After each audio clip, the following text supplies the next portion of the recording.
नमस्कार विद्यार्थी मित्रांनो. एमएसटी सीईटी केमिस्ट्रीमध्ये केमिकल कायनेटिक्स हा फिजिकल केमिस्ट्रीचा असा टॉपिक आहे ज्याकडे बरेच लोक दुर्लक्ष करतात, पण हा टॉपिक अतिशय सोपा आहे.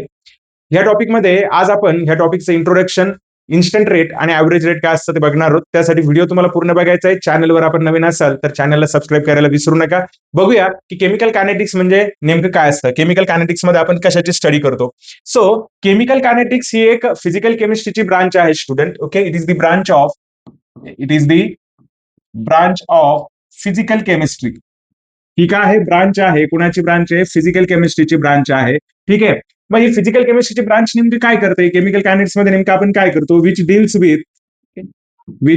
विथ स्टडी ऑफ ही काय करते? स्टडी करते. कुणाची स्टडी करते? Which deals with study of rate of chemical reaction.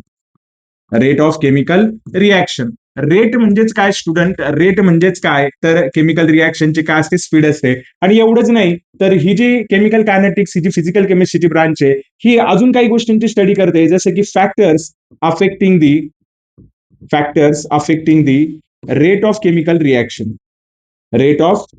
Reaction. So what is chemical kinetics? Chemical kinetics ही एक फिजिकल केमिस्ट्रीची अशी ब्रांच आहे स्टुडंट की ज्यामध्ये आपण काय करतो? रिॲक्शनचा जो रेट आहे तो रेट स्टडी करण्याचा आपण प्रयत्न करतो, आणि त्याचबरोबर या रेटला कोणकोणते फॅक्टर अफेक्ट करतात याचा सुद्धा आपण इथे काय करत असतो? अभ्यास करत असतो. ठीक आहे. मग आता आपल्याला समजून घ्यायचं आहे की इम्पॉर्टन्स काय आहे केमिकल कायनेटिक्सचं, नेमकं आपण यामध्ये काय स्टडी करणार आहोत. तर बघा, डिपेंडिंग अपॉन दी रेटच्या बेसिसवर रिॲक्शनला जनरली आपण तीन कॅटेगरीमध्ये काय करतो? डिवाइड करतो. एक आहे स्लो रिॲक्शन, एक जो आहे बेटा काय आहे? Slow reaction. जसं की आपण रस्टिंग ऑफ आयर्न म्हणू शकतो. Rusting of iron very slow पण म्हणू शकता तुम्ही. त्यानंतर इन्स्टंट रिॲक्शन और इन्स्टंटेनियस रिॲक्शन. इन्स्टंट रिॲक्शन और त्याला काय म्हणू शकतो आपण? Instantaneous reaction. जिथं आपण काय घेऊ शकतो? पीपीटी रिॲक्शन घेऊ शकतो, प्रेसिपिटेशन रिॲक्शन असेल, न्यूट्रलायझेशन रिॲक्शन असेल. आणि त्यानंतर येतं बेटा मॉडरेट रिॲक्शन. त्यानंतर काय येतं? Moderate reaction. ओके. आता या ज्या मॉडरेट रिॲक्शन असतं यांचा रेट जो आहे हा रेट पण कसा असतो? मॉडरेट. ओके, आपण असं म्हणू की यांचा रेट जो आहे तो कसा असतो? थोडासा मॉडरेट रेट असतो असं आपण याला म्हणू शकतो. ठीक आहे. आणि यांचा अभ्यास केल्यानंतर काय होतं माहितीये का? आपल्याला केमिकल कायनेटिक्सचा अभ्यास केल्यानंतर आपल्याला काही गोष्टींचे एक माहिती आपल्याला मिळते. त्यातली पहिली माहिती म्हणजे काय की आपल्याला काय कळतं की एक्सटेंट ऑफ रिॲक्शन आपल्याला लक्षात येते. ठीक आहे. त्याच्यानंतर दुसरं फिजिबिलिटी ऑफ रिॲक्शन आपल्याला कळते. आणि त्यानंतर त्यासाठी लागणारे जे फॅक्टर्स आहेत ते फॅक्टर्स पण आपल्याला स्टडी करायला काय होतंय? हेल्प होतंय. आणि बघा, केमिकल रिॲक्शनचा संदर्भ जिथे जिथे येणार तिथे केमिकल कायनेटिक्सचा अभ्यास फार गरजेचा असेल. मग ती मेडिसिनल केमिस्ट्री असो, ती इंडस्ट्रियल केमिस्ट्री असो, त्यानंतर टाइम जे आहे जिथं आपल्याला टाइम रिक्वायर्ड असणार आहे तिथं असो, R&D डिपार्टमेंट असो, अशा सगळ्या ठिकाणी आपल्याला केमिकल कायनेटिक्सचा काय होतो बेटा? यूज होतो. ठीक आहे. म्हणजे chemical kinetics is nothing but the rate, okay, of a chemical reaction. यावरनं आपण काय करणार आहोत? Rate of chemical reaction study करण्याचा प्रयत्न करणार आहोत. बघूया आपण नेक्स्ट आपल्याला काय स्टडी करायचं आहे. ओके. आता बघा, आपल्याला काय बघायचंय? रेट ऑफ रिॲक्शन बघायचंय. नेमकं रेट ऑफ रिॲक्शन आपण स्टडी कसं करणार सर? तर त्यासाठी आपण काय करू ना, एक हायपोथेटिकल रिॲक्शन घेऊ बेटा. We just try to see the hypothetical reaction. काय घ्यायची आपल्याला? एक हायपोथेटिकल रिॲक्शन घ्यायची आहे, बरोबर की नाही? ठीक आहे. काय करू आपण? सोल्युशन फॉर्म मध्ये ऍक्वियस मीडियम मध्ये आपण ए घेतलाय, बरोबर की नाही? And converted in to B. Okay. So आपण याला काय म्हणू? Reactant, and this will be the product. हे काय असेल? प्रोडक्ट असेल. अशा पद्धतीने एक हायपोथेटिकल रिॲक्शन आपण बघितले. आणि मला आता काय करायचं? रेट बघायचा. आपण ज्यावेळेस रेट बघतो बेटा, ज्यावेळेस आपण रेट स्टडी करतो किंवा स्पीड स्टडी करतो त्यावेळेस आपण काय कन्सिडर करतो? टाइम फार महत्वाचा आहे. टाइम आपल्याला काय करायचा असतो? कन्सिडर करायचा असतो. मग आता ऍक्वियस फॉर्म मध्ये विथ रिस्पेक्ट टू टाइम काय चेंज होऊ शकतं रिॲक्टंट आणि प्रोडक्टचं? येस, डेफिनेटली ह्या दोघांचं काय चेंज होणार आहे बेटा? ह्या दोघांचं काय चेंज होणार आहे? कॉन्सन्ट्रेशन चेंज होणार आहे. काय होणार आहे? कॉन्सन्ट्रेशन जे असेल ते काय होईल? चेंज होईल. याचं कॉन्सन्ट्रेशन जे आहे याचं कॉन्सन्ट्रेशन काय होणार आहे? डिक्रीज होणार. आणि जो प्रोडक्ट आहे त्याचं कॉन्सन्ट्रेशन काय होणार आहे? इन्क्रीज होणार आहे, बरोबर की नाही? ठीक आहे. आणि हेच विथ रिस्पेक्ट टू टाइम आपल्याला काय करायचंय? स्टडी करायचंय. म्हणजेच मग रेट ऑफ रिॲक्शन काय असतं बेटा? रेट ऑफ रिॲक्शन काय असतं? तर change in concentration of reactant और concentration of product. Okay. With respect to change in काय म्हणू शकतो बेटा आपण? With respect to change in काय म्हणू शकतो आपण?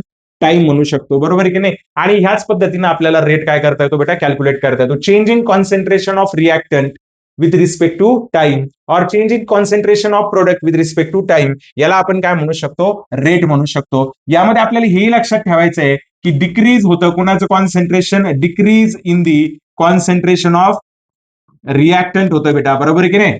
आणि नंतर टाइम काय होतोय, चेंज इन काय घेणार आपण, change in time. Okay, which is also equal to काय घेऊ शकतो बेटा मी, increase in the concentration of, increase in the concentration of product. जर जसा वेळ जाणार आहे तस तसं प्रोडक्टचं कॉन्सन्ट्रेशन काय होत जाईल, वाढत जाईल. आणि त्यावरून आपण काय करू शकतो, रिएक्शनचा रेट डिटरमाइन करू शकतो. आता या रेट एक्सप्रेस करण्यासाठी आपण वेगवेगळ्या रेटचा अभ्यास करणार आहोत बेटा या टॉपिकमध्ये. आता आपल्याला सुरुवातीला जे आहे, सुरुवातीचा जो रेट आपल्याला स्टडी करायचा आहे तो आहे ऍव्हरेज रेट ऑफ रिएक्शन. काय स्टडी करायचं बेटा आपल्याला, ऍव्हरेज रेट ऑफ रिएक्शन. काय असतं ऍव्हरेज रेट ऑफ रिएक्शन, ठीक आहे. तर ऍव्हरेज रेट ऑफ रिएक्शन काय असतं बेटा, okay, it is calculated, it is calculated at the end of reaction, okay, with change in concentration of product or concentration of reactant with respect to time, बरोबर आहे की नाही. With respect to काय घेणार आपण, टाइम घेणार, बरोबर आहे की नाही. जसं की आता आपण एक रिएक्शन बघितली होती, हायपोथेटिकल रिएक्शन. चला त्याच पद्धतीचे हायपोथेटिकल रिएक्शन आपण बघू, reactant converted into product. Okay, दोन्ही कोणत्या फॉर्म मध्ये, ऍक्वियस फॉर्म मध्ये. मग मला काय करायचं, रेट कॅल्क्युलेट करायचं बेटा. तर मग मी याचा रेट कसा लिहिणार, okay, decrease in the concentration, okay, decrease in the concentration of reactant with respect to change in time. Okay, और मी असं लिहू शकतो plus, okay, change in concentration of P upon dt. हा फॉर्म्युला मी लिहिलाय बेटा इथं, बरोबर आहे की नाही. आणि तुम्हाला सगळ्यांना माहिती आहे डेल्टा म्हणजे काय असेल, मी डेल्टा आर लिहितोय म्हणजे काय येणार, R2 मायनस काय येणार, R1. आणि मी डेल्टा पी लिहितोय म्हणजे काय येणार बेटा, P2 मायनस काय येणार, P1 येणार. आता तुम्ही जर का इथं व्यवस्थित लक्ष दिलं तर तुमच्या लक्षात येईल की इथं मी निगेटिव्ह साईन दिलाय आणि इथं कोणता साईन दिलाय, पॉझिटिव्ह साईन दिलाय. रिमेंबर वन थिंग, दिस निगेटिव्ह साईन इंडिकेट दी कन्झम्पशन. हे काय इंडिकेट करतं, कन्झम्पशन ऑफ रिएक्टंट. काय इंडिकेट करतं बेटा, कन्झम्पशन ऑफ रिएक्टंट. त्याला व्हॅल्यू घेऊ नका, दॅट निगेटिव्ह साईन इंडिकेट, ते काय इंडिकेट करतंय की रिएक्टंटचं कॉन्सन्ट्रेशन कमी कमी होत जातं. याला वेगवेगळे शब्द येणार आहेत परीक्षेमध्ये, रेट ऑफ डिसअपिअरन्स म्हणू शकता, रेट ऑफ कन्झम्पशन म्हणू शकता, बरोबर की नाही, ठीक आहे, कुणाचं, रिएक्टंटचं. आणि इथं प्लस का लिहिलंय बेटा, हाच तो रेट ऑफ फॉर्मेशन.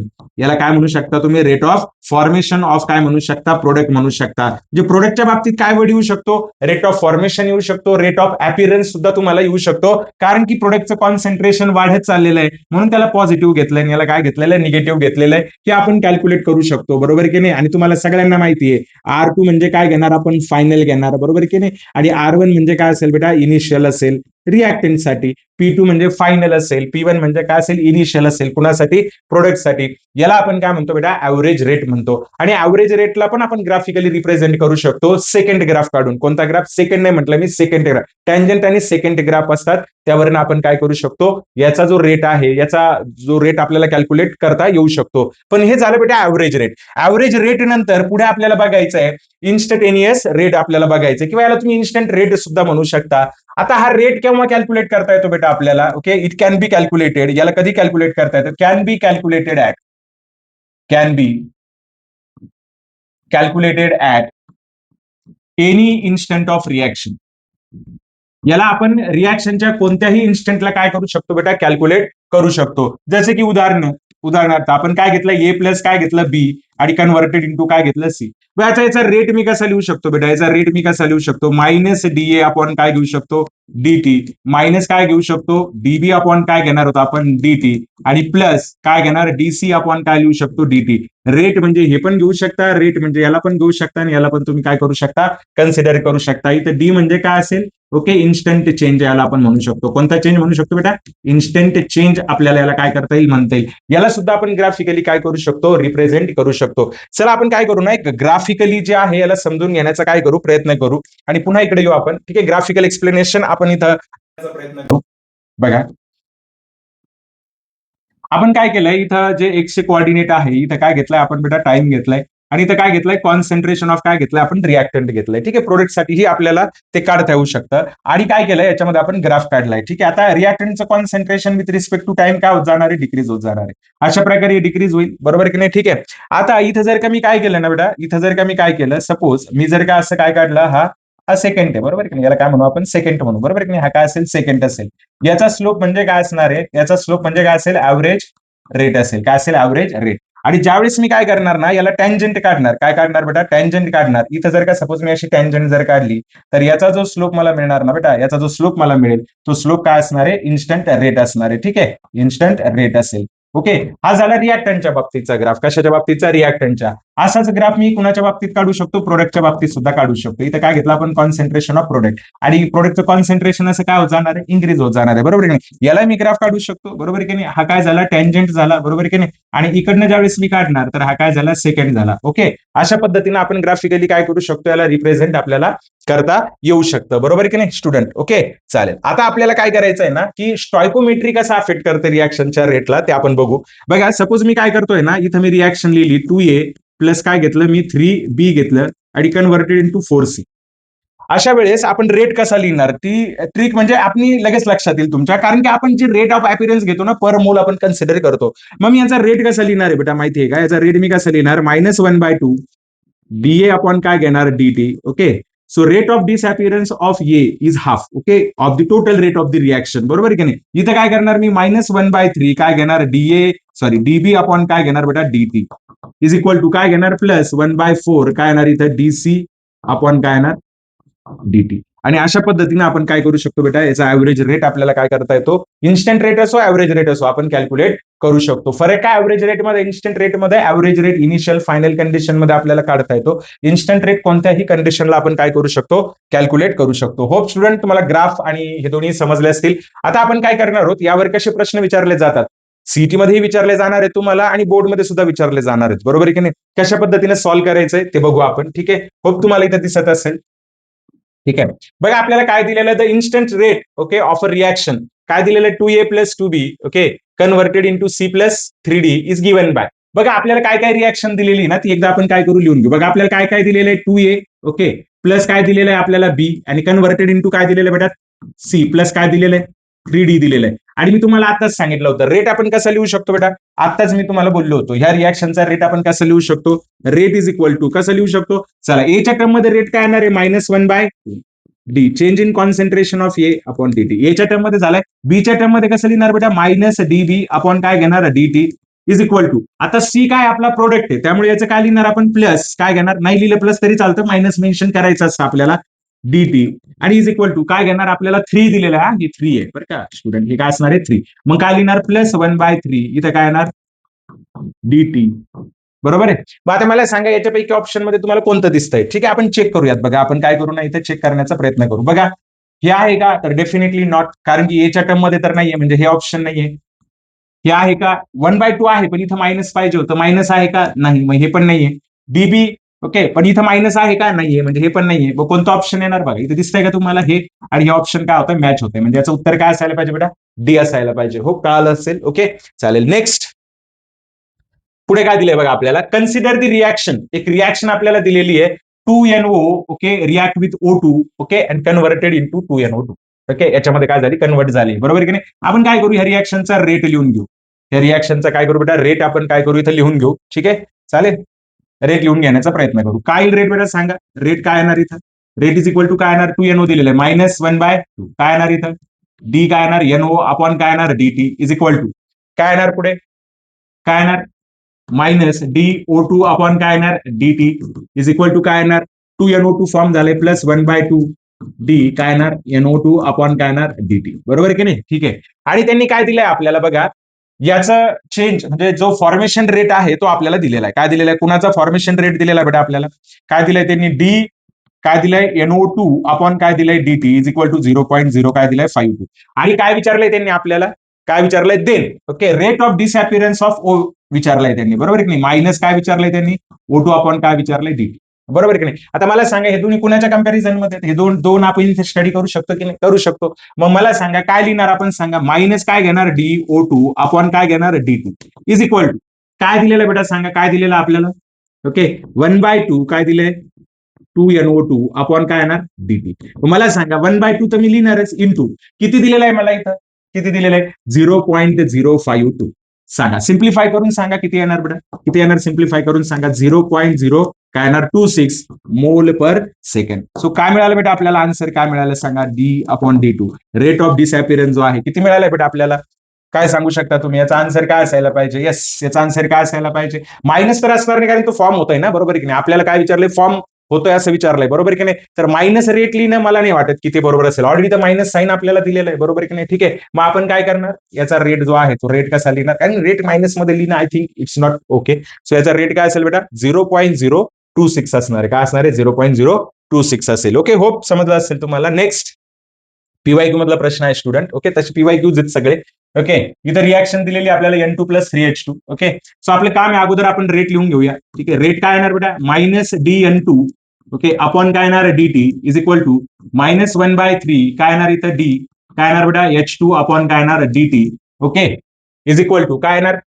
+1/2 काय येणार इथं D NH3 अपॉन काय येणार DT बरोबर की नाही ठीक आहे होप तुम्हाला समजलं असेल की रेटचा मी फॉर्म्युला दिलेला आहे आता त्यांनी आपल्याला काय दिलंय माहितीये का त्यांनी आपल्याला इक्वेशन मध्ये काय दिलंय D of NH3 upon DT किती दिलंय आपल्याला त्यांनी 2 × 10⁻⁻⁴ आणि विचारलंय कुणाचं आपल्याला the value of rate of disappearance of काय विचारलंय ओके हे आपल्याला कॅल्क्युलेट करायचंय आता इक्वेशन मध्ये जर तुम्ही बघितलं बेटा तर तुमच्या लक्षात येईल इक्वेशन मध्ये मला सांगा काय दिलेलं आहे -D इथं काय दिलेलं आहे आपल्याला H2 अपॉन काय दिलेलं आहे DT इज इक्वल टू काय दिलंय +1/2 काय दिलंय NH3 अपॉन काय येणार DT येणार बरोबर की नाही ठीक आहे चला याला आपण लिहून घेऊया बरोबर की नाही मग काय येणार -DH2 अपॉन काय येणार DT आता बघा हे 3 मी इकडे घेऊन गेलो म्हणजे काय येणार इथं 3/2 मग काय येणार D इथं काय येणार NH3 अपॉन काय येणार DT मग सांगा किती व्हॅल्यू सांगा 3/2 आणि किती दिली आपल्याला NH3 साठी व्हॅल्यू किती दिली आपल्याला 2 × 10⁻⁴ हे 2 काय झालं बेटा कॅन्सल बरोबर की नाही मोल पर लिटर पर सेकंड आपल्याला दिलेलं आहे तेच लिहिणार होतं आपण किती येणार 3 × 10⁻⁴ मोल पर लिटर पर काय घेणार आपण second this is the answer हे आन्सर असायला पाहिजे आहे काय दिसतंय का yes sir can see here okay आणि हे त्याचं काय असेल उत्तर असेल तर बेटा हा व्हिडिओ जर तुम्ही बघितला तर तुमचा ऍव्हरेज रेट इन्स्टंट रेट आणि केमिकल कायनेटिक्सचं इंट्रोडक्शन पूर्ण क्लिअर होणार आहे हा व्हिडिओ तुम्ही वारंवार बघा याच्यासारखेच अजून काही प्रॉब्लेम सॉल्व्ह करण्याचा प्रयत्न करा काही डाऊट आले तर कमेंट सेक्शन मध्ये नक्कीच सांगा व्हिडिओ आवडला तर नक्कीच लाईक आणि शेअर करा सर्वात महत्वाचं चॅनलला सबस्क्राईब करायला विसरू नका बाय बाय